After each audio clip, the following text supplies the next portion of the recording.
నమస్కారం. ఆపదామపహర్తారం దాతారం సర్వసంపదాం లోకాభిరామం శ్రీరామం భూయో భూయో నమామ్యహం. హనుమానంజనాసూనో వాయుపుత్రో మహాబలః రామేష్టః ఫల్గుణసఖः పింగాక్షో అమితవిక్రమः ఉదధిక్రమణశ్చైవ సీతాశోకవినాశకः లక్ష్మణప్రాణదాతా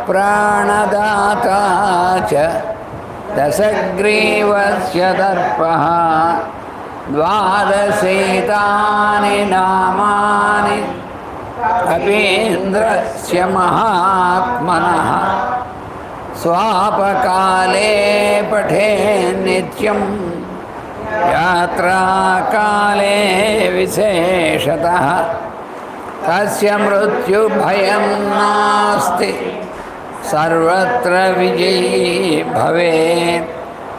తస్య మృత్యుభయం నాస్తి సర్వత్ర విజయీ భవేత్. తస్య మృత్యుభయం నాస్తి సర్వత్ర విజయీ భవేత్. శ్రీరాఘవం దశరథాత్మజమప్రమేయం సీతాపతిం రఘుకులాన్వయరత్నదీపం ఆజానుబాహుమరవిందదళాయతాక్షం రామం నిశాచరవినాశకరం నమామి.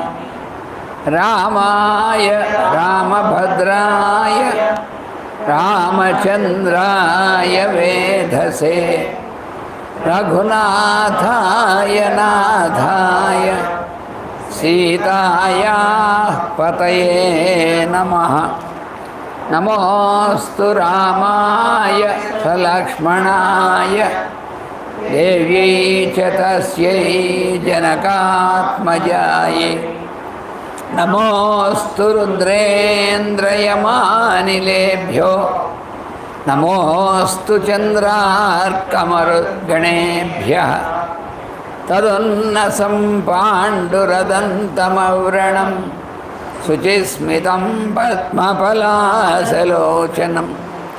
రక్ష్యేతదార్యావదనం కదాన్వహం ప్రసన్నతారాధిపతుల్యదర్శనం కూజంతం రామ రామేతి మధురం మధురాక్షరం ఆరుహ్య కవితాశాఖాం వందే వాల్మీకికోకిలం సర్వవేదార్థతత్వజ్ఞం వేదార్థప్రతిపాదకం పురాణసారసర్వజ్ఞం కృష్ణం వందే జగద్గురుం. ఓం అస్మద్గురుభ్యో నమః.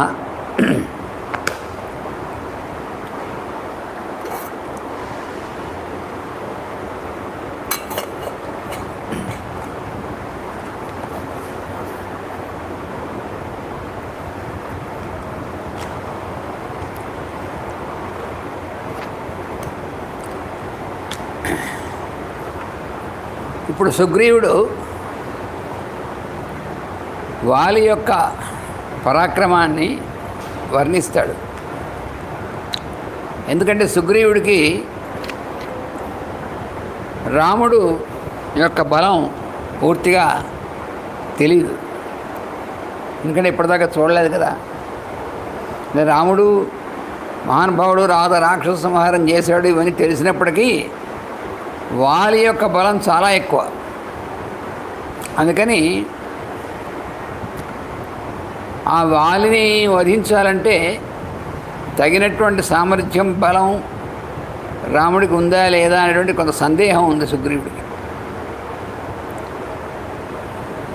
అందుకని ఇప్పుడు సుగ్రీవుడు చెప్తున్నాడు, రామస్య వచనం శ్రుత్వా హర్ష పౌరుషవర్ధనం సుగ్రీవ పూజయాం చక్రే రాఘవం ప్రశంసచ. సుగ్రీవుడు రావణ్ణి చాలా ఆదరంగా మాట్లాడి చాలా సంతోషంగా ఉన్నాడు సుగ్రీవుడు. రాముడితో ఈ ప్రకారంగా చెప్తున్నాడు. అసంశయం ప్రజ్వలితై తీక్ష్ణై మర్మాతిగై శరై త్వం దహే కుపితో లోకాన్ యుగాంతైవ భాస్కర. ఓ రామా, నీ యొక్క బాణాలున్నాయే చాలా తీక్ష్ణములైనటువంటివి. నీ కనుక కోపం వస్తే నువ్వు ప్రళయాంతంలో సూర్యుడు ఎలా దహిస్తాడో అలాగా నువ్వు దహించి వేయగలవని తెలుసు నాకు. వాలిన పౌరుషం యచ్చ వీర్యం ధృతిశ్చయ తన్మమైకమనా శ్రుత్వా విధత్స్వ యదనంతరం. అయితే వాలి యొక్క పరాక్రమం అనేటువంటి దాని గురించి నాకు తెలిసినటువంటిది నీకు చెప్తాను. అది విన్న తర్వాత ఎలా చేయాలనేటువంటిది నువ్వు ఆలోచించి చేయవలసింది అని చెప్పి వాళ్ళని గురించి చెప్తున్నాడు. సముద్రాత్ పశ్చిమాత్ పూర్వం దక్షిణాదపి చోత్తరం క్రామయచ్చను హనుతితే సూర్యే వాలి వ్యపగత క్లమః. రోజు సూర్యోదయం అవడానికి ముందే వాలి ఏం చేస్తాడంటే, మనకి భూమికి అన్ని వైపులా సముద్రం ఉంటుంది. పశ్చిమ సముద్రం నుంచి తూర్పు సముద్రం దాకా, అలాగే దక్షిణ సముద్రం నుంచి ఉత్తర సముద్రం దాకా ఈ మొత్తం 4 దిక్కుల సముద్రం వైపుకి రోజు తిరిగి వస్తాట. అయినప్పటికీ అలసిపోట అదిట. ఇంకా సూర్యోదయం కాకముందే బయలుదేరతాడు. బయలుదేరి మరి ఎంత వేగంగా వెళ్తాడో ఎంత ఇదో. ఒక దేశం ఈ దేశం ఒకటే కాదు, మన దేశానికైతే 3 వైపుల సముద్రం ఉంది. అలా కాదు, భూమి మొత్తానికి 4 వైపులా సముద్రం ఉంది కదా. ఆ 4 వైపులా ఉన్నటువంటి సముద్రాన్ని పశ్చిమ నుంచి తూర్పుకి, పడమటి నుంచి తూర్పుకి, అలాగే దక్షిణం నుంచి ఉత్తరానికి అన్ని సముద్రాలు ఒకసారి రౌండ్ కొట్టేస్తట రోజు. అగ్రాణ్యారుహ్య శైలానాం శిఖరాణి మహాన్యపి ఊర్ధ్వముత్పాత్య తరసా ప్రతిగృహ్ణాతి వీర్యవాన్. ఇంకా ఏం చేస్తుండటంటే, పర్వతములు వాటి పైన ఎక్కి ఆ పైన ఉన్నటువంటి పెద్ద పెద్ద శిఖరాలు ఉంటాయి కదా, ఆ శిఖరాల్ని అలా పైకి ఎత్తి వాటిని చేతులతో ఇలా విసిరి మళ్ళీ చేతులతో ఆపి మళ్ళీ కింద పెడతాడు. రోజు వాడికి ఆటది.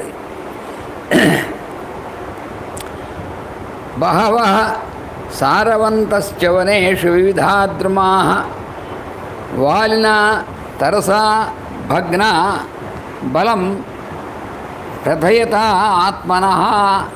ఇంకా ఈ అడవిలో, వనాల్లో చాలా పెద్ద పెద్ద వృక్షాలు ఉన్నాయి. చాలా గట్టిగా ఉంటాయి ఆ వృక్షాలు, చాలా బలమైనటువంటి దృఢంగా ఉండేటువంటి వృక్షాలు. వాటిని వేగంగా ఇలా చేత్తో విరిచిపారేయగలడు.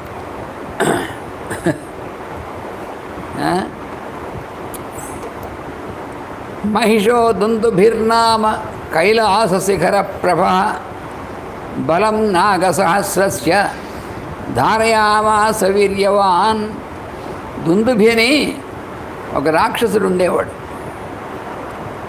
వాడు కైలాస శిఖరంలాగా అంత పెద్ద ప్రమాణంతో ఉంటాడు వాడు. వాడు దున్నపోత ఆకారం, దున్నపోతులా ఉంటాడు వాడు. దున్నపోతులా ఉండమంటే మామూలుగా మన వర్ణం లావుగా ఉంటే దున్నపోతులా ఉన్నాడంట. అలా కాదు, వాడి ఆకారమే దున్నపోత ఆకారం. రాక్షసుడు ఏ ఆకారంలో ఉండొచ్చు, కానీ వాడికి అది ఇష్టంగా ఉంచు. వాడు దున్నపోత ఆకారంలో ఉంటాడు, ఎప్పుడు కైలాస శిఖరంలా ఉంటాడు. నల్లగా కారు నల్లగా ఉంటాడు. వాడికి బలం ఎంత తెలుసునా అండి? 1000 ఏనుగుల బలం అంట వాడికి. అలా ఉంటాడు. స వీర్యోత్సేక దుష్టాత్మ వరదానేన మోహిత జగామస మహాకాయ సముద్రం సరితాం పతిం. వాడికి బాగా బలం ఎక్కువ, పైగా దాని తోడు వరాలు కూడా ఉన్నాయి వాడికి. రాక్షసులకి అందరికీ అదో ఇది వరాలు కూడా ఉంటాయి. వాడు భయంకరంగా తపస్సు చేస్తుంటారు, వరాలు పనిచేస్తుంటారు. ఆ వరాలు కూడా ఉన్నాయి వాడికి. బాగా బలం ఉంది. దాంతో వాడికి ఏంటంటే ఏం చేయాలి, ఈ బలం ఉరికిన ఇలా వేస్ట్గా ఉంది అని ఆ బలాన్ని ఎవరి మీద చూపించాలి అని వాడికి ఇదనమాట. ఒకసారి వాడు ఏం చేశాడంటే సముద్రుడి దగ్గరికి వెళ్ళాట. వెళ్ళి ఊర్మిమంతం అతిక్రమ్య సాగరం రత్న సంచయం మమ యుద్ధం ప్రయచ్చేతి తమువాచ మహార్ణవం. ఆ పెద్ద పెద్ద అలలతో ఉన్నటువంటి సముద్రం, ఆ సముద్రం దగ్గరికి వెళ్ళాట. వెళ్ళి ఆ సముద్రాన్ని పూర్తిగా దాటి ఇటు నుంచి దాటి ఆ సముద్ర అధిదేవత అయినటువంటి వాడు సముద్రుడు ఉంటాడు కదా, వాడిని పిలిచేటారా బయటికి రాని పిలిచేటవాడిని. సముద్రానికి అధిదైవం అయినటువంటి వాడిని సముద్రుడు అంటారు కదా.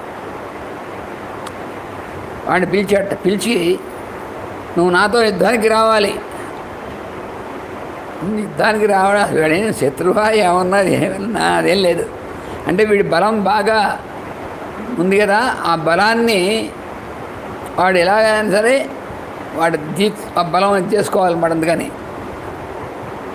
వాడు నువ్వు నాతో యుద్ధానికి రా అని పిలిచాడు సముద్రుడిని. తత సముద్రో ధర్మాత్మ సముత్థాయ మహాబల అబ్రవీద్ వచనం రాజన్ అసురం కాలచోదితం. వీడు ఈ అసురుడు ఉన్నాడే వాడు కాలచోదిత, వాడికి బాగా కాలం వాడి ముందు తోస్తుంది. వాడికి అంటే పోయే కాలం వచ్చిందంటారు చూసారా, అదనమాట కాలచోదిత అంటే. వాడి ఒళ్ళో పగరంత ఎక్కువ ఉంది వాడికి. అందుకని వాడితో సముద్రుడు చాలా సౌమ్యంగా ఇలా అన్నట్ట. ఏమని? సమర్థో నాస్మితే దాతుం యుద్ధ విశారద. నువ్వు యుద్ధం బాగా తెలిసినటువంటి వాడివి, యుద్ధం బాగా చేయగలిగినటువంటి వాడివి, యుద్ధంలో నువ్వు విశారదుడివి. నీతో యుద్ధం చేసే సామర్థ్యం నాకు లేదు, నాకు నీ అంత బలం లేదు. శ్రూయతాంతో అభిధాస్యామి యస్తే యుద్ధం ప్రదాస్యతి. అయితే నీతో యుద్ధం చేసి నిన్ను యుద్ధం చేసి నిన్ను మెప్పించగలిగినటువంటి వాడు ఎవడో చెప్పగలను. నేను నీతో యుద్ధం చేయలేదు, కానీ అలాంటి వాడు ఎవడున్నాడో చెప్పగలనన్నట్ట. శైలరాజో మహారణ్యే తపస్వి శరణం పరం శంకర శ్వశురో నామ్నా హిమవాన్ ఇది విశ్రుత. శివుడికి మామగారైనటువంటి ఆయన ఉన్నాడు. ఆయన హిమాలయం అనేటువంటి పేరు. ఆయన పర్వతాలకి రాజు అయినటువంటి వాడు. ఎంతోమంది మహర్షులు అక్కడ తపస్సు చేసుకుంటూ ఉంటారు. మహాప్రశ్రవణోపేతో బహుకందర నిర్జర. చాలా ఆయన అందులోంచి ఆయన నదులు పుట్టాయి, బోళని జలపాతాలు ఉంటాయి, బోళని నదులు వస్తాయి. పైగా అందులో చాలా గుహలు ఉన్నాయి. ఇవన్నీ కూడా ఉన్నాయి ఆ హిమాలయానికి. సమర్థస్తవ ప్రీతి మతులాం కర్తుమర్హతి. వాడు చాలా సమర్థుడు. నీకు యుద్ధం బాగా చేయడం ఇష్టం కదా, వాడు యుద్ధం చేయగలడు నీకు తృప్తిగాను. అందుకని వాడి దగ్గరికి వెళ్తూ నేను నా బలం ఏం లేదు, నీ అంత బలం లేదు నాకు, నన్ను వదిలిపెట్టే అన్నాడు. వీడు బాగుంది నిజంగానే సముద్రం అంటే ఏడు నీ అంత బలం నాకు లేదంటే వాడికి ఇంకా సంతోషం కూడా ఆహా అని. తం భీతమితి విజ్ఞాయ సముద్రం అసురోత్తమ. ఓ పిరికి విధవ సముద్రుడు, వీడితో యుద్ధం ఏంట్లే అని చెప్పి వాడు హిమవద్దనం ఆగమ్య శరశ్చాపాదివచ్యుత తతస్తస్య గిరే శ్వేత గజేంద్ర ప్రతిమా శిలాః చిక్షేప బహుధా భూమౌ దుందుభిర్ విననాదచ. హిమాలయ దగ్గరికి వెళ్ళట, ఆ పర్వతం దగ్గరికి వెళ్ళి అప్పుడు ఎలాగైతే ఏనుగులు గజరాజు అయినటువంటి వాడు అన్నింటినీ చేసేస్తాడు, ఇలాగ అటు ఇటు విరిచేసి, అలాగా ఆ పర్వతానికి పెద్ద పెద్ద శిలలు ఉన్నాయి, ఆ శిలలన్నింటినీ విరిచి అటు ఇటు విసిరి అవన్నీ చేసి గట్టిగా గర్జించట. తత శ్వేతాంబుదాకార సౌమ్య ప్రీతికరాకృతి హిమవాన్ అబ్రవీద్వాక్యం స్వయేవ శిఖరే స్థిత. అప్పుడు తెల్లని మేఘం ఆకారంలో తన శిఖరం మీదే నుంచుండి సౌమ్యమైనటువంటి స్వభావం కలిగినటువంటి వాడై అతను ఆ హిమాలయుడు పర్వతం అంటే పర్వతం యొక్క అధిదైవం అన్నమాట. ఇలాగ అన్నట్టు ఈ రాక్షసుడు దుందుభితో క్లేష్టమర్హసిన మాం నత్వం దుందుభే ధర్మవత్సల రణకర్మ స్వకుశల తపస్వి శరణో హ్యహం. నేను చాలామంది తపస్సు చేసుకునేటువంటి వాళ్ళు నా మీద ఆధారపడి ఉంటారు, వాళ్ళందరూ నా మీద తపస్సు చేసుకుంటూ ఉంటారు. నేను యుద్ధం చేయడంలో నాకు అంత ప్రావీణ్యం లేదు, నేను యుద్ధం చేసేటువంటి అంత ఇది లేదు, అందుకని నేను యుద్ధం చేయలేను, నాకు అంత ఇది లేదు అని అన్నట్టు. అంటే తస్య తద్వచనం శ్రుత్వా గిరిరాజస్య ధీమతః ఉవాచ దుందుభిర్వాక్యం క్రోధా సంరక్తలోచన. వీడి కోపం వచ్చింట ఈ దుందుభికి, వచ్చి ఎర్రటి కళ్ళు చేసి హిమాలయంతో అంటున్నాడు, యది యుద్ధే అసమర్థస్త్వం మద్భయాద్వా నిరుద్యమ తమాచక్ష్వ ప్రతజ్ఞాన్మే యో యుద్ధం యుత్సతః. నువ్వు గనక నువ్వు సమర్థుడు కాదు నాతో నన్ను చూసి భయపడి యుద్ధం చేయలేకపోతే నాతో యుద్ధం చేయగలిగినటువంటి వాడు ఎవడో చెప్పు నాకు అన్నట్టు. హిమవాన్ అబ్రవీత్ వాక్యం శ్రుత్వా వాక్య విశారద అనుక్తపూర్వం ధర్మాత్మా క్రోధాత్ తమ అసురోత్తమ. అప్పుడు హిమాలయ పర్వతం చాలా ఎలా మాట్లాడాలో బాగా తెలిసినటువంటి వాడు ఆయన కూడా, మరి శివుడికి మామగారు కదా, అందుకని ఆయన చెప్పేట, వాలీనామ మహాప్రజ్ఞ శక్రపుత్ర ప్రతాపవాన్. ఇంద్రుడి కొడుకైనటువంటి వాలి అనేటువంటి వాడు ఉన్నాడు. అధ్యాస్తే వానర శ్రీమాన్ కిష్కింధాం అతుల ప్రభాం. కిష్కింధ నగరంలో వానరుడు యొక్క రాజు అయినటువంటి చాలా మహాబలవంతుడైనటువంటి వాలి అయినటువంటి ఆయన ఉన్నాడు, ఇంద్రసుతుడైనటువంటి ఇంద్రుడి కుమారుడు అయినటువంటి వాడు. స సమర్థో మహాప్రాజ్ఞస్తవ యుద్ధ విశారద ద్వంద్వయుద్ధం సదాతుం తే నముచేరివ వాసవ. ఎలా అయితే ఇంద్రుడు నముచేనటువంటి రాక్షసుడితో యుద్ధం చేశాడు ద్వంద్వయుద్ధం, అలాగ నీతో ద్వంద్వయుద్ధం చేయగలిగినటువంటి సామర్థ్యం కలిగినటువంటి వాడు వాడే. తం శీఘ్రమభిగచ్చిత్వం యది యుద్ధమిహేచ్ఛసి సహి దుర్మర్షణో నిత్యం శూర సమరకర్మణి. అందువలన నువ్వు యుద్ధం అనేటువంటిది వెంటనే కావాలంటున్నావు కదా, నువ్వు వెంటనే వాడి దగ్గరికి వెళ్ళు, వాలిని కలుసుకో. వాడు కూడా యుద్ధం అనేటువంటిది, యుద్ధంలో బాగా శౌర్యం ప్రకటించేటువంటి వాడు కూడాను. వాడు ఇలాంటి వాడే, ఎవరితో యుద్ధం చేద్దామని చూస్తుంటాడు. అందుకని నువ్వు వాడి దగ్గరికి వెళ్తే వెంటనే నీకు బాగా నీతో వాడు యుద్ధం చేయగలడు. శ్రుత్వా హిమవతో వాక్యం కోపావిష్టదుందుభి జగామతాం పురీం తస్య కిష్కింధాం వాలినస్తదా. అప్పుడు అది విని వెంటనే వాడు మహాకోపంతో కిష్కింధ నగరానికి వెళ్ళేటవాడు. ధారయన్ మాహిషం రూపం తీక్ష్ణశృంగో భయావహ ప్రావృషీవ మహామేధ తోయపూర్ణో నభస్థలే. అప్పుడు వాడు బాగా ఒక పెద్ద దున్నపోతు ఆకారంలో, ఆ వేషంలో భయంకరంగా కనిపిస్తూ వాడు ఎలాగైతే బాగా పెద్ద కారు మబ్బు, నీళ్లతో నిండినటువంటి మబ్బు ఎలా ఉంటుందో అలాగా అక్కడికి వెళ్ళేటవాడు. తతస్థు ద్వారమా ఆగమ్య కిష్కింధాయ మహాబల ననర్ద కంపయన్ భూమిం దుందుభిర్యదా యథా.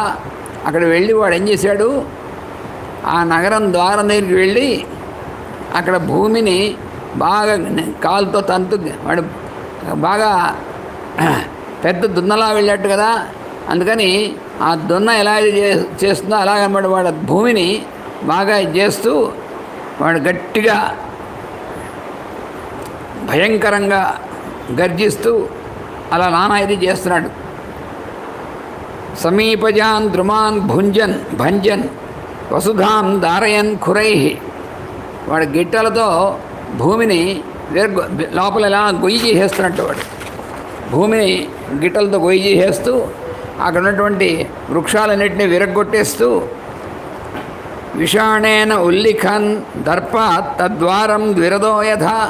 అలాగే వాడు కొమ్ములు, పెద్ద కొమ్ములు ఉన్నాయి, వాడు దునపోతు కదా, ఆ కొమ్ములతో ఆ నగరం ద్వారాన్ని గిరేస్తున్నట్టు, అరగదీసేస్తున్నట్టు వాడు కొమ్ములతో. అంతఃపురగతో వాలి శృత్వా శబ్దం అమర్షణ నిష్పపాత సహస్త్రీభి తారాభిరివ చంద్రమా. వాడు నక్షత్రాలతో కూడినటువంటి చంద్రుడు ఎలా ఉంటాడో అలా ఉన్నట్టు వాడు వాలి. అంటే అర్థం ఏంటి, ఆ తార మిగిలినటువంటి వాళ్ళు, ఆ స్త్రీలు వాళ్ళంతమంది ఉంటారు వాడికి ఎప్పుడు చుట్టూ, వాళ్ళతో మధ్య చంద్రుడిలా ఉంటాడు వాడు. బాగా వాడికి అలవాటు అనమాట. వాడు విన్నట్ట, ఈ శబ్దం విన్నట్టు వీడు. మితం వ్యక్తాక్షరపదం తమువాచ సదుందుభిం హరీణామీశ్వరో వాలి సర్వేషాం వనచారిణాం. అడవుల్లో ఉన్నటువంటి వానరులందరికీ రాజు అయినటువంటి వాడు వెళ్ళి ఆ దుందుభితో అన్నాడు, కిమర్థం నగరద్వారమిదం రుద్ధ్వా విదర్దసే. ఎందుకురా నువ్వు వచ్చి మా నగర ద్వారానికి అడ్డుగా నుంచుని ద్వారాన్ని ఎందుకు అలా గీరుతున్నావు నీ కొమ్ములతో? దుందుభే విదితో మే అసి రక్ష ప్రాణాన్ మహాబల. నా సంగతి నీకు తెలీదా? నీ సంగతి నాకు తెలుసు బాగాను. నీ ప్రాణాలకి బాగుండాలి, ప్రాణాలు ఉండాలి లేదా నీకు అని అడిగేటవాడు. అడిగితే తస్య తద్వచనం శ్రుత్వా వానరేంద్రస్య ధీమతః ఉవాచ దుందుభిర్వాక్యం క్రోధాత్ సంరక్తలోచన. అలా వాలినప్పటికీ వాడు ఇంకా క్రోధం పెరిగి బాగా ఎర్రటి కళ్ళు చేసి వాలితో అంటున్నాడు, నత్వం స్త్రీ సన్నిధౌ వీర వచనం వక్తుమర్హసి. అరే, నువ్వు ఆడవాళ్ళ మధ్యలో కూర్చుని మాట్లాడడం గొప్పలు చెప్పడం కాదురా అన్నాడు వాలి. మమ యుద్ధం ప్రయచ్ఛాద్య తతో జ్ఞాస్యామి తే బలం.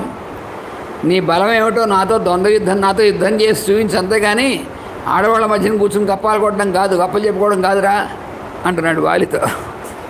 అథవా ధారయిష్యామి క్రోధమధ్య నిచామిమాం గుహ్యాతాముదయ స్వైరం కామభోగేషు వానర.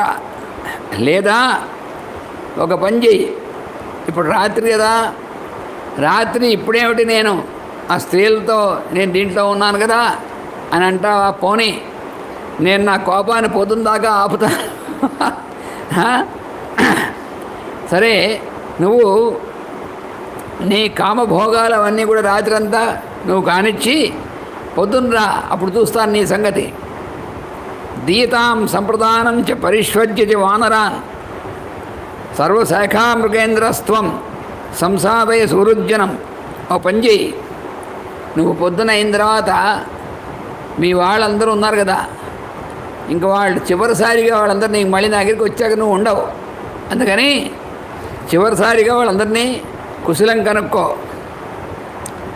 వాళ్ళందరినీ కూడా, నీ స్నేహితుల్ని వాళ్ళందరినీ కూడా కౌగలించుకొని వాళ్ళకి వెళ్ళొస్తా అని చెప్పి వచ్చే. ఇక నువ్వు మరి కనపడవు.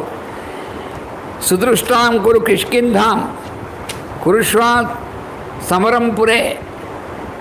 నువ్వు నీ నగరాన్ని ఒకసారి అంతా చూసుకుని వచ్చే చివరిసారిగా. క్రీడస్వ సమం స్త్రీభి అహం తే దర్పశాసన. నీ స్త్రీలందరూ ఎంతమంది ఉన్నారో వాళ్ళందరితో ఒకసారి ఆడుకుని వచ్చేసేయి. అప్పుడు నీ దర్పం ఏమిటో వదిలిస్తాను నేను. యోహి మత్తం ప్రమత్తం వా భగ్నం వా రహితం కృశం హన్యాత్ స భ్రూణ లోకే త్వద్విధం మదమోహితం. ఎవరైతే మధుపానం చేసి బాగా తాగి మత్తుడితో ఉంటాడో, లేదా ఎవడైతే ప్రమత్తుడుగా ఉంటాడు, ప్రమత్తుడు అంటే వాడు జాగ్రత్తగా లేకుండా ఉంటాడో వాడు అటువంటి వాడు. అలాగే యుద్ధం నుంచి పారిపోయినటువంటి వాడు, అస్త్రాలు చేతిలో లేనటువంటి వాడు, బలం లేనటువంటి వాడు, అలాగే నీలాగా చుట్టూ ఆడవాళ్ళు ఉండి బాగా మధువు తాగేసేసి అలాగా పౌరుషం లేకుండా ఉంటాడు వాడు. ఈ లోకంలో అటువంటి వాడిని చంపితే వాడు హంతకుడు అంటారు. అందుకని అలా ఇప్పుడు నిన్ను చంపను. ఈ రాత్రి ఇలా ఉన్నావు కదా నువ్వు, అందుకని నువ్వు వెళ్ళి అవన్నీ చేసి యుద్ధానికి సిద్ధమైరా, అప్పుడు నేను చంపుతాను. లేకపోతే నన్ను హంతకుడు అనుకుంటారు, యుద్ధం అనరు దాన్ని అంటున్నాడు వాడేది పెద్ద గొప్పగా. స ప్రహస్య అబ్రవీత్ క్రోధాత్ తమసురేశ్వరం విసృజ్యత స్త్రియ సర్వా తారా ప్రభృతికాస్తదా. వాడు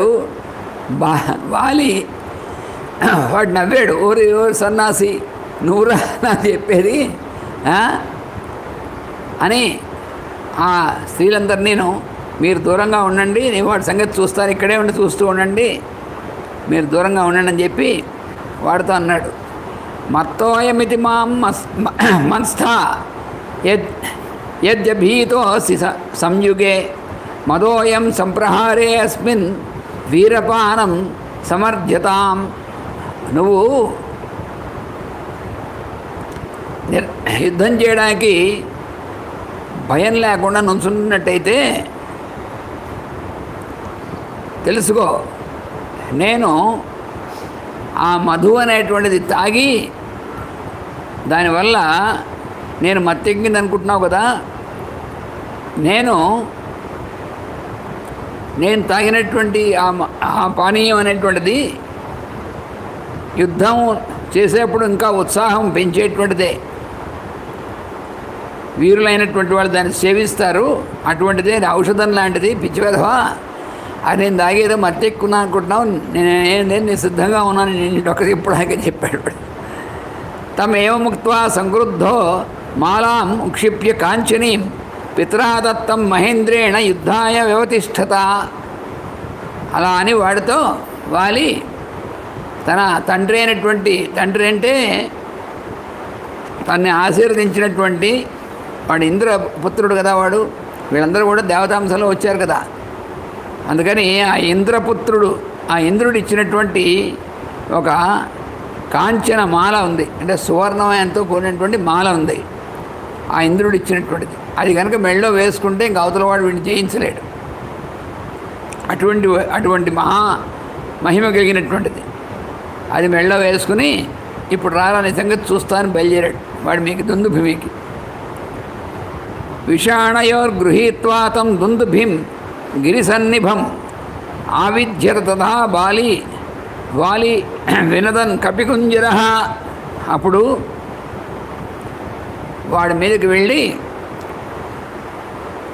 గట్టిగా గర్జిస్తూ వాడి యొక్క 2 కొమ్ములు పట్టుకున్నాడు. పట్టుకొని బలాత్ వ్యాపాదయాన్ చక్రే ననర్దచ మహాస్వరం శ్రోత్రాభ్యామథ రక్తంతు తస్య శుశ్రావ పాచ్యత. అప్పుడు ఆ 2 కొమ్ములు పట్టుకుని వాడిని పైకెత్తి గిరిగిరా తిప్పి నేలకేసి కొట్టాడు. ఒక్కసారి కొట్టేప్పటికీ వాడి 2 చెవుల్లోంచి రక్తం కారడం మొదలెట్టింది ఆ దుందుభిగాడికి. తయోస్తు క్రోధ సంరంభాత్ పరస్పర జైషిణో యుద్ధం సమవద్ఘోరం దుందుభేర్వాలినస్తథా. వాడు మళ్ళీ లేచి వాలి మీద యుద్ధం చేస్తున్నాడు. అలా భయంకరమైనటువంటి యుద్ధం జరిగింది వాలికిను దుందుభికి. అయుధ్యత తదా వాలి శక్రతుల్య పరాక్రమ మునిభిర్జానుభి పద్భి ముష్టిభిర్జానుభి పద్భి శిలాభి పాదపైస్తథా. అప్పుడు వాలి ఏం చేశాడంటే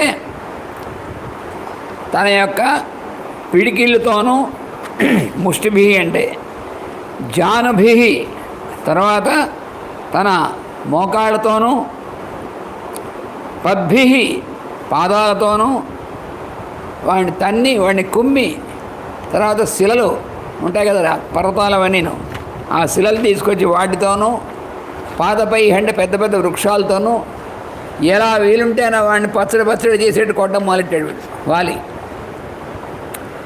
పరస్పరం ఘ్నతోస్తత్ర వానరాసురయోస్తదా ఆసీద్ ధీనోసురో యుద్ధే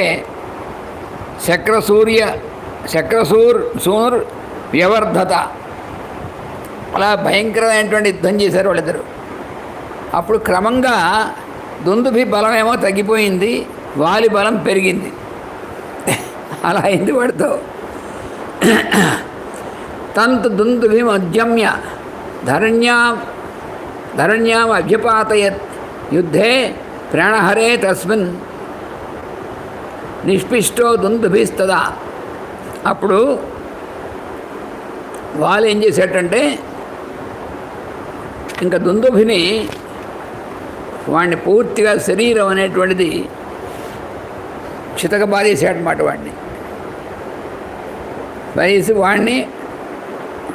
వాడి మీద పైకి ఎక్కేసి వాడిని కిందకి నొక్కేసాడు. వాడిని పూర్తిగా తన బలంతో తన బాహువులతో వాడిని పూర్తిగా పిండి చేసినట్టు నొక్కేశాడు.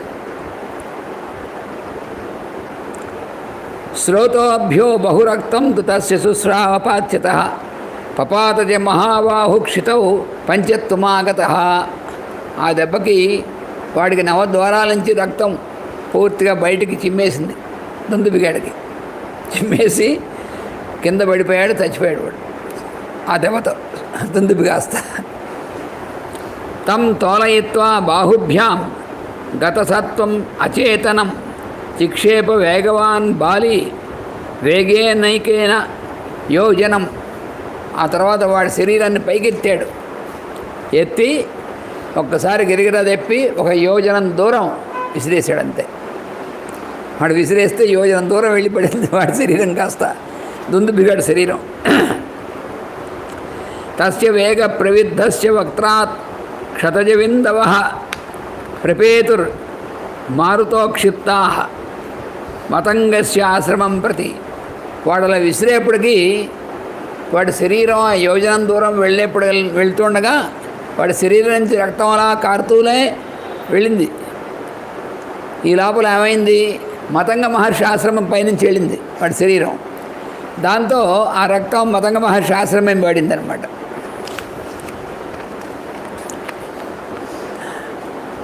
ఆ రక్తబిందు ఆ రక్తం అంతా అక్కడ పడింది. పడితే తాన్ దృష్ట్వా పతితాం తత్ర ముని శోణిత విపృష వృద్ధస్తస్య మహాభాగ చింతయామాస కోన్వయం. వెంటనే ఋషికి ఎవడ్రా వీడు పవిత్రమైనటువంటి ఆశ్రమం మీద ఇలా రక్తం అంతా పడేసి చేశాడు అని ఒకసారి దివ్య దృష్టి చూశాడు. ఎవడ్రా వాడని. ఏనాహం సహసా స్పృష్ట శోణితేన దురాత్మన కోయం దురాత్మ దుర్బుద్ధి అకృతాత్మాజ బాలిశ. ఎవడు రావాడు ఇలాగా ఎవడు ఆ శరీరం మీద రక్తం ఇలా పడేట్టు చేశాడు, దుర్బుద్ధి అయినటువంటి వాడు, మూర్ఖుడైనటువంటి వాడు ఎవడు వాడు? ఇత్యుక్త్వా స వినిష్క్రమ్య దదృశే మునిసత్తమ మహిషం పర్వతాకారం గతాసు పతితం భువి. ఆ పైన చూశాడు వాడు మహిషం, ఒక పెద్ద దున్నాకారంలో ఉన్నటువంటి రాక్షసుని ఆ పైనుంచి వెళ్ళేలా పడ్డం చూశాడు. చూసి ఇత్యుక్త్వా స వినిష్క్రమ్య దదృశే మునిసత్తమ మహిషం పర్వతాకారం కథాసుం పతితం భువి సతు విజ్ఞాయ తపసా వానరేణ కృతం హితత్ ఉత్ససద్య మహాశాపం క్షేప్తారం వానరం ప్రతి. వెంటనే ఇది చేసినటువంటి వాడు వాలి అని తన దివ్యదృష్టితో చూశాడు. చూసి చాలా కోపం వచ్చి శపించాడు. ఇహతేన అప్రవేష్టవ్యం ప్రవిష్టస్య వధో భవేత్ వనం మత్ సంశ్రయం ఏన దూషితం రుధిరస్రవై. నా యొక్క ఈ వనాన్ని ఈ రక్తం అనేటువంటిది పడేసి దూషితం చేసినటువంటి వాడు ఉన్నాడే వాలి, వాడు కనుక ఎప్పుడైనా ఈ ప్రాంతంలో ప్రవేశిస్తే వెంటనే చేస్తాడు అని శపించాడు. క్షిపతా పాదపాశ్చేమే సంభగ్న ఆసురీం స్తనం సమంతాదాశ్రమం పూర్ణం యోజనం మామకం యది ఆగమిష్యతి దుర్బుద్ధి వ్యక్తం సన భవిష్యతి.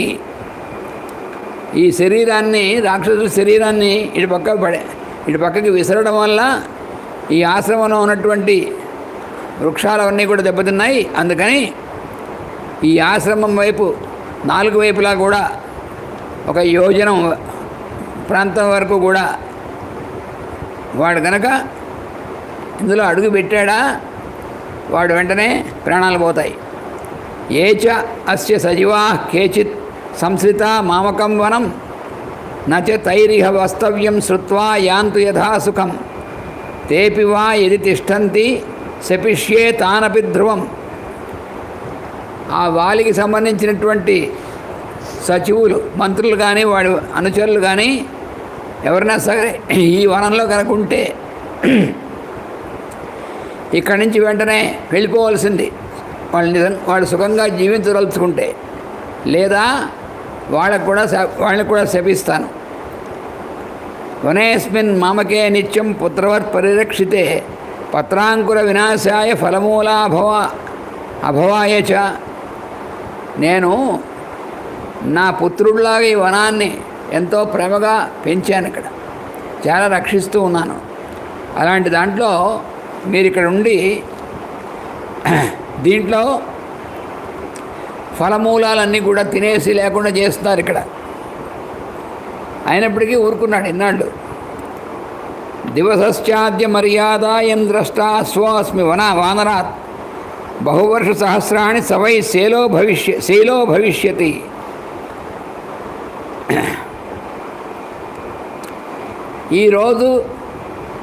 ఈరోజు తర్వాత ఎవరైనా సరే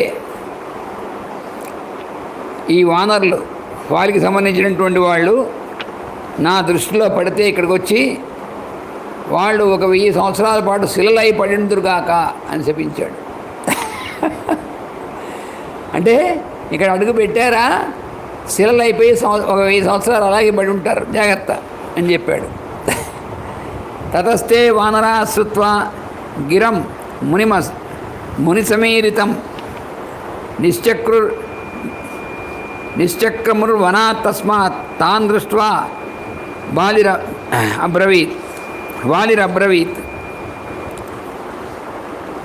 అప్పుడు ఆ ముని చెప్పేప్పటికీ వాళ్ళందరూ విని ఇంకా అక్కడి నుంచి పారిపోయారు వాళ్ళందరూ.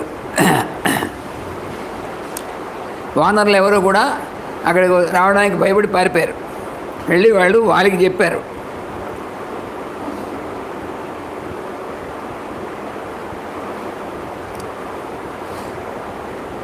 వాళ్ళు మతంగవనం నుంచి అందరూ పారిపోయారు. ఈ వానరులందరూ వాళ్ళని చూసి వాళ్ళని అడుగుతున్నాడు. కిం భవంతః సమస్తాశ్చ మతంగవనవాసిన మత్సమీపం అనుప్రాప్త అపి స్వస్తి వనౌకసాం. ఏమైంది మీకు అందరికీను? హాయిగా మతంగవనంలో శుభ్రంగా ఉండి ఇన్నేళ్ళ నుంచి కూడా హాయిగా తిరుగుతూ ఉన్నారు, అక్కడ అన్నీ తింటూ ఉన్నారు కదా, ఎందుకు ఇలా పారిపోయి ఇచ్చారు? ఏమైంది మీకు అందరికీను? అందరూ మన వనవాసులు అందరూ బాగున్నారా? ఏమైంది మీకు అని అడిగాడు వాలి. తతస్తే కారణం సర్వం తథా శాపం చ వాలినః శశంసుర్ వానరా సర్వే వాలినే హేమమాలినే. అప్పుడు వాళ్ళు చెప్పారు, ఇదిగో ఇలా జరిగింది, నువ్వు చేసినటువంటి పని వల్ల రక్తం అంతా అక్కడ పడింది, ఆ ఋషిగారి కోపం వచ్చింది మతంగ మహర్షికి, నిన్ను కూడా ఇలా శపించారు, మమ్మల్ని కూడా అక్కడ ఉంటే సెల్లు అయిపోమని శపించారు, అందుకని నీ సంగతి కూడా చెప్పారని చెప్పాడు అనమాట. ఏదత్ శ్రుత్వా తదా వాలి వచనం వానరేరితం స మహర్షిం సమాసాద్య యాచితే స్మ కృతాంజలి. అప్పుడు వాలి వెంటనే పరిగెత్తికి వెళ్ళి ఆ మతంగ మహర్షి దగ్గరికి వెళ్ళి నమస్కారం చేసి, అయ్యా పొరపాటైంది అని చెప్పాడు, క్షమించమని చెప్పి అడిగాడు మహర్షిని. మహర్షిస్తమనాదృత్య ప్రవివేశ ఆశ్రమం ప్రతి శాపధారణ భీతస్తు వాలి విహ్వలతాం గతః. ఆ మహర్షి అసలు వాడితో మాట్లాడలేట, ఎందుకంటే ఇంత ఒళ్ళు పొగరైనంతో పనిచేశాడు కదా అలాగా, అందుకనే అసలు వాడికి చూడలేదు, వాడితో మాట్లాడడం కూడా మాట్లాడలేట. అప్పుడు శాపం భయంతో చాలా భయపడిపోయాడు వాలి. తత శాప భయాద్భ్రీతో ఋష్యమూకం మహాగిరిం ప్రవేశం నేచ్చతి హరిద్రష్టం వాపి నరేశ్వర. అప్పటి నుంచి కూడా వాలి ఋష్యమూక పర్వతం వైపు వెళ్ళడానికి కానీ అటుపక్క చూడడానికి కానీ భయపడి అసలు అటుపక్కకు చూడడం కూడా మానేశాడు, వెళ్ళడం కూడా మానేశాడు ఋష్యమూకానికి. తస్య అప్రవేశం జ్ఞాత్వా అహం ఇదం రామ మహావనం విచరామి సహామాత్యో విషాదేన వివర్జిత. ఓ రామ, అప్పటి నుంచి కూడా వాడికి రాలేడు కాబట్టి నేను భయం లేకుండా నా సహచరులతో కలిసి ఈ అరణ్యంలో ఉంటున్నాను దాక్కుని. ఏషో అస్థి నిచయస్తస్య దుందుభే సంప్రకాశితే వీర్యోత్సోకేన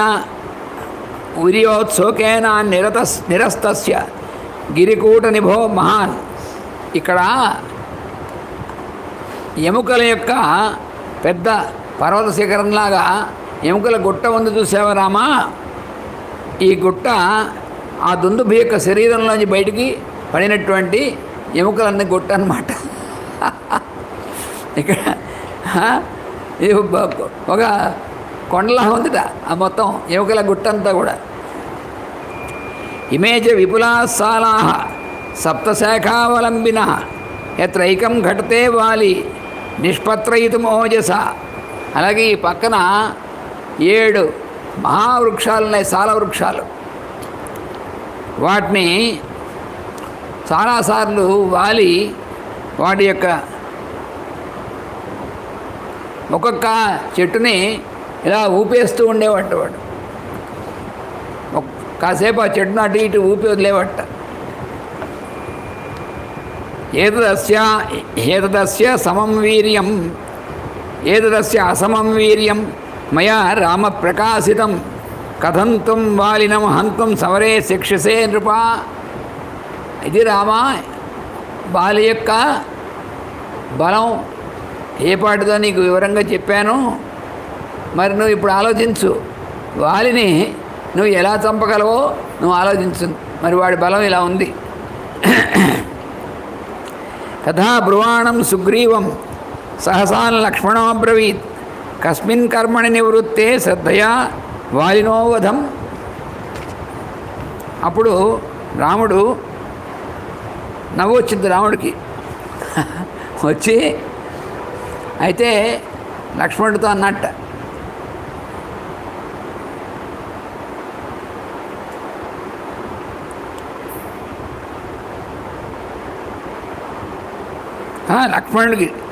లక్ష్మణుడికే నవ్వు వచ్చింది.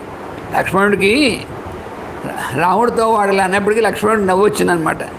నవ్వు వచ్చి అయితే లక్ష్మణుడు అడిగాడు, అయితే సుగ్రీవా ఏ పని చేస్తే రాముడు నీకు రాముడు వాలిని చంపగలడనేటువంటి విశ్వాసం కలుగుతుందో చెప్పు, నీకేం కావాలో చెప్పమన్నాడు. తమువాచ సుగ్రీవ సప్తసారాన్ ఇమాన్ పురా ఏవం ఏకైకశో వాలి వివ్యాధయ చ ఆసకృత్ రామో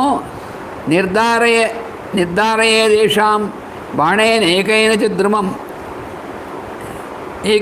ద్రుమం వాలినం నిహతం మన్యే దృష్ట్వా రామస్య విక్రమం. అప్పుడు సుగ్రీవుడు అన్నాడు, పూర్వం వాలి ఈ 7 సాల వృక్షాల్లోనూ ఒక్కొక్కదాన్నే చాలాసార్లు అటు ఇటు ఊపేశాడు. అందుకని రాముడు వీటిల్లో ఏదో ఒక వృక్షాన్ని ఒకే బాణంతో కొట్టి పడేసినట్టయితే అప్పుడు వాలిని చంపగలనేటువంటి ధైర్యం నాకు వస్తుంది అన్నట్టు వాడు. అలాగే హతస్య మహిషస్య అస్తి పాదేన ఏకేన లక్ష్మణ ఉద్యమ్య ప్రక్షిపేచ్చాస్మి తరసా ద్వే ధనుష్యతే. అలాగే ఈ మహిష రూపంలో ఉన్నటువంటి దుందుభి యొక్క శరీరం ఉంది కదా ఇక్కడ, ఈ ఎముకలతో ఉన్నటువంటిది, దీన్ని కాలుతో పైకెత్తి 2 ధనుస్సుల దూరం, అంటే పెద్ద దూరం ఏం కాదు అది, కనుక రాముడు కనుక దాన్ని పడేయగలిగితే అప్పుడు కూడా నాకు ధైర్యం వస్తుంది. ఏవముక్త్వాతు సుగ్రీవో రామం రక్తాంతలోచనం ధ్యాత్వా ముహూర్తం కాకుత్సం పునరేవ వచోబ్రవీత్. ఇలా వీడు అనేప్పటికీ రాముడిని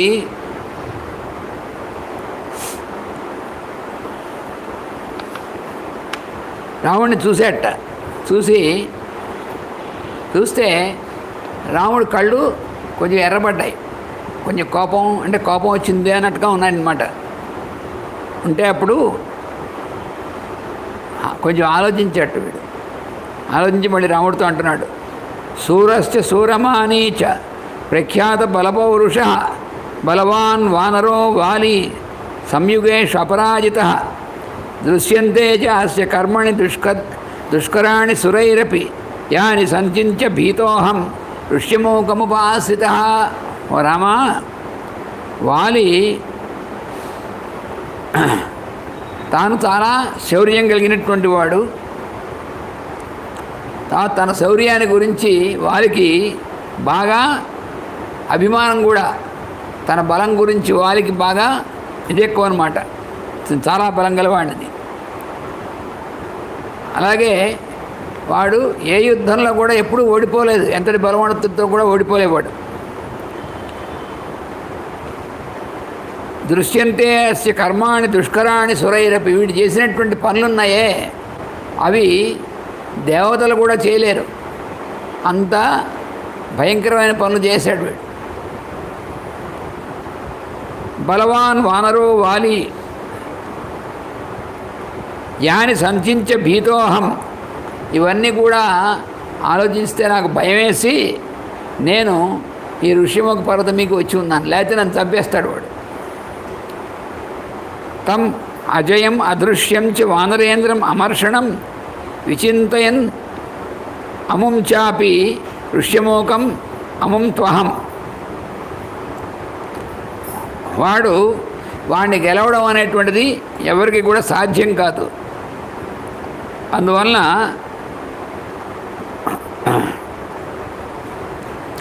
ఎవరైనా సరే వాడిని గనక యుద్ధానికి ఆహ్వానించి వాడిని చేశారంటే వాడు భరించలేడు ఆ కోపాన్ని. అందుకని ఒక క్షణం కూడా ఋషిముఖ పర్వతాన్ని వదిలి నేను అవతలకు వెళ్ళటం లేదు. బయటికి వెళ్ళానంటే వాడు చంపేస్తాడు. ఉద్విగ్న శంకితశ్చాహం విచిరామి మహావనే అనురక్తై సహామాత్యై హనుమత్ ప్రముఖైర్ చరై. అందువల్ల నేను ఎప్పుడు కూడా హనుమంతుడు మిగిలినటువంటి ఈ అమాత్యులు వాళ్ళతో కలిసి చాలా జాగ్రత్తగా నేను ఈ అరణ్యంలో తిరుగుతున్నాను, ఈ ఋష్యముఖం మీద. ఉపలబ్ధం చమే శ్లాఘ్యం సన్మిత్రం మిత్రవత్సల త్వామహం పురుషం వ్యాఘ్ర హిమవంతమివాసిత. అటువంటి సందర్భంలో నాకు నువ్వు మిత్రవత్సలుడైనటువంటి వాడివి. హిమవత్ పర్వతం లాగా, హిమవత్ పర్వతం ఎలా అయితే అందరికీ ఆశ్రయం ఇస్తుందో అలాగా ఆశ్రయం ఇచ్చేటువంటి వాడివి నువ్వు నాకు దొరికావు స్నేహితుడుగా. కింతు తస్య బలజ్ఞోహం దుర్భ్రాతృ వత్సల దుర్భ్రాతృ బలశాలినః అప్రత్యక్షం తు మే వీర్యం సమరే తవ రాఘవ. మరి అటువంటి వాలి దుష్టుడైనటువంటి వాడి యొక్క బలం పరాక్రమం నాకు తెలుసు. కానీ నీ యొక్క పరాక్రమం యుద్ధంలో నీ పరాక్రమం ఎలా ఉంటుందో నేను ఇప్పటిదాకా చూడలేదు. నేను నఖల్వహం త్వాం తులయే నా అవమన్యే న భీషయే కర్మభిర్తస్య భీమైశ్చ కాతర్యం జనితం మమ. నేను నిన్ను అవమానించడం కోసం చెప్పలేదు ఇవన్నీ కూడా, అలాగే వాళ్ళతో నిన్ను పోల్చడం కోసం చెప్పలేదు. కానీ నాకు చాలా భయం వాలంటే. వాడంతా భయంకరుడు, దుష్టుడైనటువంటి వాడు. కామం రాఘవతే వాణి ప్రమాణం ధైర్యమాకృతి సూచయంతి పరం తేజో భస్మచ్ఛన్నమివానలం. అయితే రామా, నువ్వు చెప్పినటువంటి మాటలు నాకు విశ్వాసం ఉంది. ఎందుకనంటే నీ ధైర్యము, నీ దివ్యమైనటువంటి లక్షణాలు ఇవన్నీ కూడా నివురు కప్పిన నిప్పు లాంటిది. నువ్వు నివురు కప్పిన నిప్పు లాంటి వాడివి. అందుకని నీ తేజస్సు అవన్నీ కూడా వాటి మీద నమ్మకం ఉంది అని అన్నాడు వాడు. తస్య తద్వచనం శ్రుత్వా సుగ్రీవస్య మహాత్మనః స్మితపూర్వమధో రామః ప్రత్యువాచ హరిం ప్రతి. అలాగా సుగ్రీవుడు చెప్పినటువంటి మాటలన్నీ విని రాముడు ఒకసారి నవ్వాడు. చిరునవ్వు నవ్వి వాడితో అంటున్నాడు, సుగ్రీవుడితో, ఏదైనా ప్రత్యయో అస్మాసు విక్రమే తవ వానర ప్రత్యయం సమరే శ్లాఘ్యం అహం ఉత్పాదయామితే. నీకు నా యొక్క బలపరాక్రమాల మీద నీకు ఇంకా పూర్తిగా విశ్వాసం కలగలేదు కాబట్టి, అంటే నేను యుద్ధం చేసి యుద్ధంలో వాడిని చేయగలనటువంటిది ఇప్పుడు నీకు విశ్వాసం కలిగేట్టుగా చేస్తాను చూడు ఇప్పుడే. ఏవ ముక్త్వాత్ సుగ్రీవం సాంత్వయన్ లక్ష్మణాగ్రజ రాఘవో దుందుభే కాయం పాదాంగుష్ఠేన లీలయా తోలయిత్వా మహాబాహు చిక్షేప దశయోజనం అసురస్య తనం శుష్కాం పాదాంగుష్ఠేన వీర్యవాన్. మొట్టమొదటి రాముడు ఏం చేశాడంటే, వాడేమన్నాడు, కొద్ది ధనస్సుల దూరం దాన్ని జరపితే నాకు ధైర్యం వస్తుందన్నాడు. అలాగా అంటే కాలుతో ఎత్తి దాన్ని జరపమన్నాడు. రాముడు నవ్వి, నువ్వు చూడు ఏం చేస్తానో అని ఆ రాక్షసుడి యొక్క శరీరం ఉంది కదా, పెద్ద గుట్టలా పర్వతంలా ఉంది. తన కాలి బొటన వేలుతోనూ ఇలా అన్నట్టు ఒకసారి 10 యోజనాల దూరం వెళ్ళిపోయింది. అది 10 యోజనాల దూరం, మామూలు ఇక్కడ ధనుస్సు ఇక్కడ కాదు. అది ఎలా పడిందంటే, ఒక ఎండు పూలని ఇలా అంటే ఎలా వెళ్ళిపడుతుందో అలా వెళ్ళిపడింది అది. అందుకని అదొకటి చూపించాడు. క్షిప్తం దృష్ట్వా తత కాయం సుగ్రీవ పునరబ్రవీత్ లక్ష్మణస్యాగ్రతో రామం తపంతమివ భాస్కరం హరీణామగ్రతో వీరం ఇదం వచనం అర్ధవత్. అది చూశాడు సుగ్రీవుడు. చూసి లక్ష్మణుడితోనూ ఉన్నటువంటి తనతో ఉన్నటువంటి వానరులు అందరితోనూ కూడా ఉండగా రాముడితో అంటున్నాడు, ఆర్ద్ర సవాంస ప్రత్యగ్రహ క్షిప్ర కాయ పురా సఖే పరిశ్రాంతేన మత్తేన భ్రాత్రా మే వాలినా తదా లఘు సంప్రతి నిర్మాంసస్తూణభూతశ్చ రాఘవ క్షిప్త ఏవం ప్రహర్షేణ భవతా రఘునందన. ఓ రామా, ఎప్పుడైతే వాలి వీడితో యుద్ధం చేశాడో ఈ రాక్షసుడితో, అప్పుడు ఈ రాక్షసుడు వాడు బాగా అలసిపోయి ఉన్నాడు. పైగా వాడి శరీరం అంతా కూడా రక్తంతో నిండిపోయి ఉంది.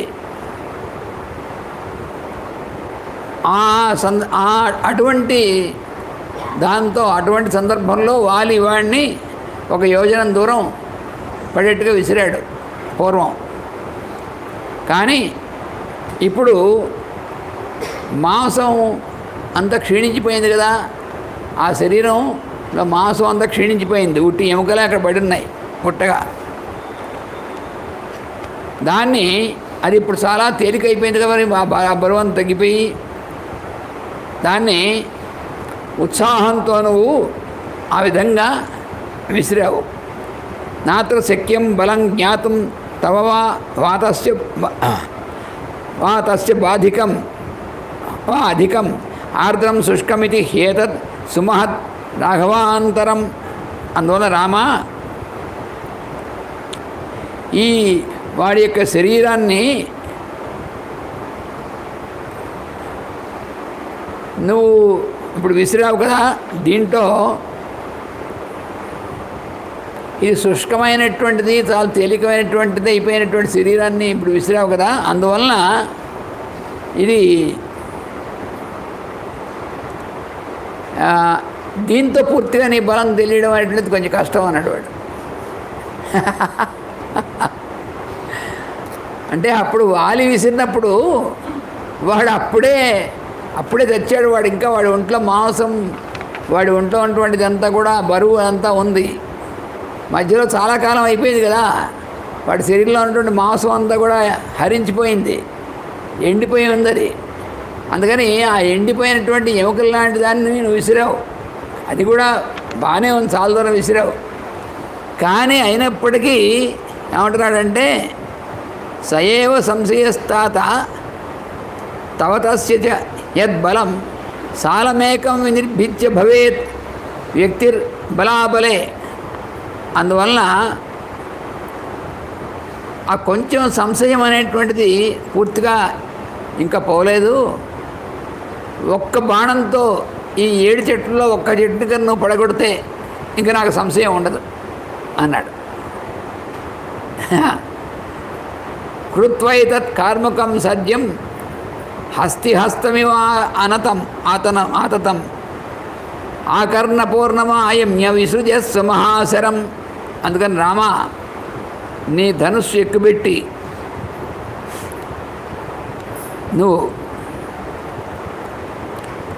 నీ ధనుస్సు చాలా విశాలంగా ఉంది, ఏనుగు దీనిలాగా.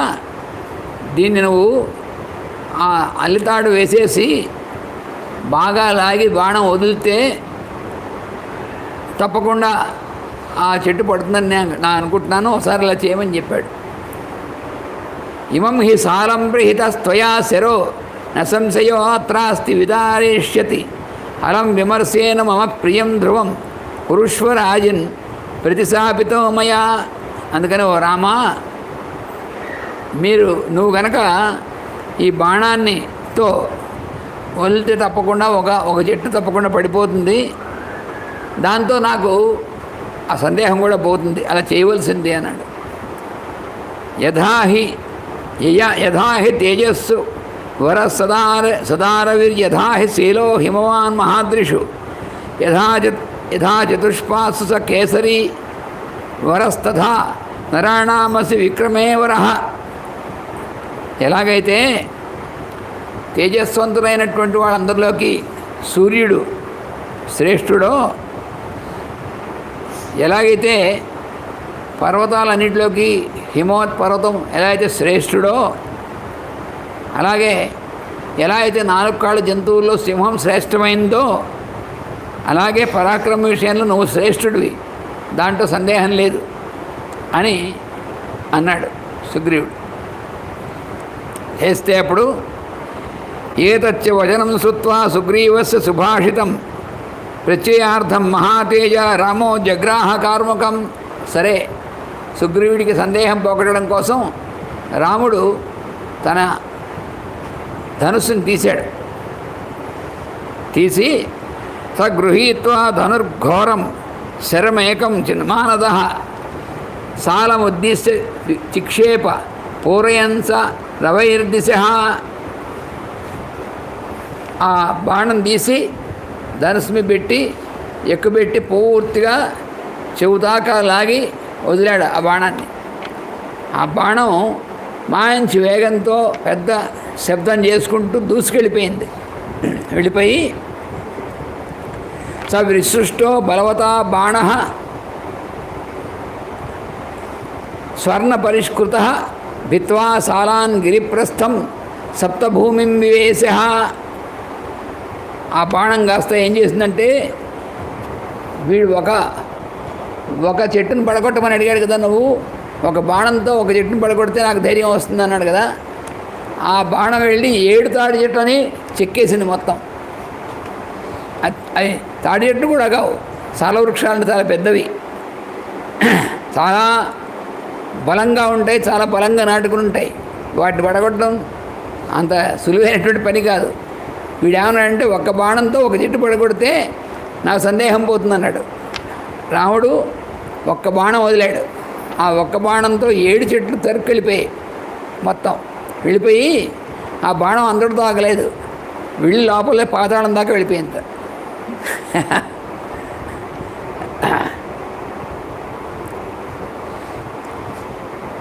సాయకస్తు ముహూర్తేన సాలాన్ భిత్వా మహాజవ నిష్పత్య చ పునఃస్థూణం తమేవ ప్రవివేశ. అలా వెళ్ళి మళ్ళీ తిరిగి వచ్చిండు. పైగా వెళ్ళిపోయి అక్కడ ఉండిపోవడం కాదు, 7 చెట్లని తరిగేసి పాతాళం దాకా వెళ్ళిపోయి మళ్ళీ తిరిగి వచ్చి రాముడి యొక్క అమ్ముల పొదలోకి వచ్చి ఉంటుందట. అది ఆ బాణం. మళ్ళీ వెనక్కి వచ్చి మళ్ళీ అమ్ముల పొదలోకి వచ్చింది. తాన్ దృష్ట్వా సప్తనిర్భిన్నాన్ సాలాన్ వానరపుంగవ రామస్య శరవేగేన విస్మయం పరం గతః. ఓరి నాయనో, వాడు సుగ్రీవుడు చూశాడు. వాడేదో ఒక్క బాణంతో ఒక చెట్టు కొట్టమని అడిగాడు. ఇదెక్కడ వేగం, 7 చెట్లని తరిగేయడం ఏమిటి, పాతాళం దాకా వెళ్ళడం ఏమిటి, మళ్ళీ తిరిగి వచ్చి మళ్ళీ అక్కడ రావడం ఏమిటి, అసలు వాడికి అసలు అర్థం కాలేదు. విస్మయం గతః స మూర్ధ న్యపతద్భూమౌ ప్రలంబీకృత భూషణ సుగ్రీవ పరమప్రీతో రాఘవాయ కృతాంజలి. వాడు వెంటనే సుగ్రీవుడు నమస్కారం చేసి భూమి మీద బోర్లా పడ్డాడు రాముడి పాదాల మీద. వాడికి సామాన్యుడు కాదు ఈ పరాక్రమం, వాలి కాదు కదా, ఇంకెవడికి ముందు చాలేనటువంటిది వాడి ధైర్యం వచ్చేసింది. లేకపోతే ఒక్క బాణం అలా చెక్కేయడం ఏమిటి. అందుకని ఇంకా ఈయన బాణం కనుక వదిలాడంటే వాలి కాదు కదా, ఎవడు కూడా ఆగడని చెప్పి వాడికి అర్థమైంది. అందుకని చాలా మనస్సు ప్రసన్నమైపోయి భయం అంతా పోయేవాడు వెంటనే నమస్కారం చేసి అప్పటిదాకా రాముడితో సమానంగా స్నేహితుడిగా మాట్లాడుతున్నాడు కదా, ఒక్కసారి పాదాల మీద బోర్లా పడిపెట్టేవాడు. ఆ విధంగా సుగ్రీవుడు అలా పడి రాముడి దగ్గర అప్పుడు రాముడితో మళ్ళీ మాట్లాడాడు. ఏం మాట్లాడతాడో రేపు చూస్తాం మనం. స్వస్తి ప్రజాభ్య పరిపాలయంతాం న్యాయేన మార్గేణ మహీం మహీషాః గోబ్రాహ్మణేభ్యః శుభమస్తు నిత్యం లోకాః సమస్తాః సుఖినో భవంతు. లోకాః సమస్తాః సుఖినో భవంతు. లోకాః సమస్తాః సుఖినో భవంతు. ఓం శాంతి శాంతి శాంతి. వాసుదేవ వాసుదేవ వాసుదేవ.